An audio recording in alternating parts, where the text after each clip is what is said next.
Hello बच्चों, let's see the following question.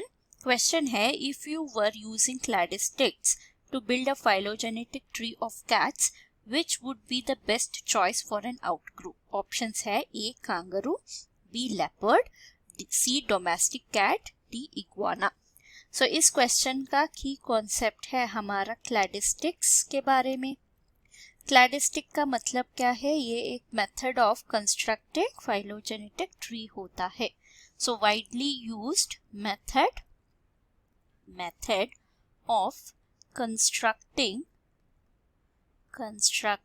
Phylogenetics. So phylogenetic क्या है? ये है हमारा एंसेस्ट्रल हिस्ट्री का एक ट्री के फॉर्मेट में होता है। तो यहाँ पे हम क्लैडिस्टिक के मेन फीचर देखें तो यहाँ पे हम ग्रुप करते हैं ऑर्गेनिजम्स को based on their ancestry. Organisms are grouped by common ancestry. तो अगर हम कैट फैमिली का देखा जाए तो सभी में एक ही एंसेस्ट्री दिखता है। तो इस क्लैड का एक कंस्ट्रक्शन के लिए हम एक आउट ग्रुप को भी ले लेते हैं तो ताकि हम कंपैरिजन कर सके। सो ए clad consists of an ancestral species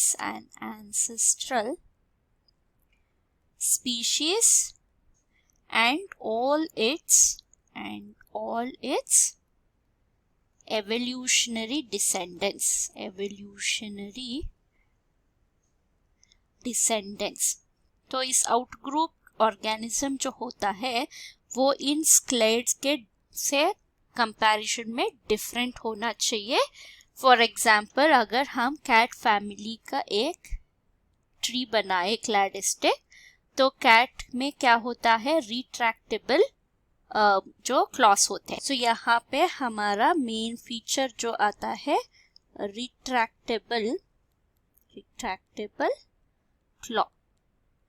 तो अगर देखा जाए सारा कैट फैमिली का ऑर्गेनिजम्स में ये दिखता है, वो है हमारा लेपर्ड और हमारा डोमेस्टिक कैट। दोनों में ये दिखाई देता है डोमेस्टिक कैट।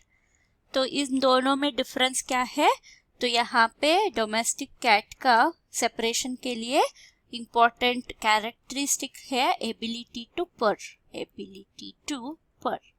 अगर पर नहीं कर सकता तो डोमेस्टिक कैट के ऑपोजिट वाले ग्रुप में हम डाल देंगे। तो ये है फैमिली कैट।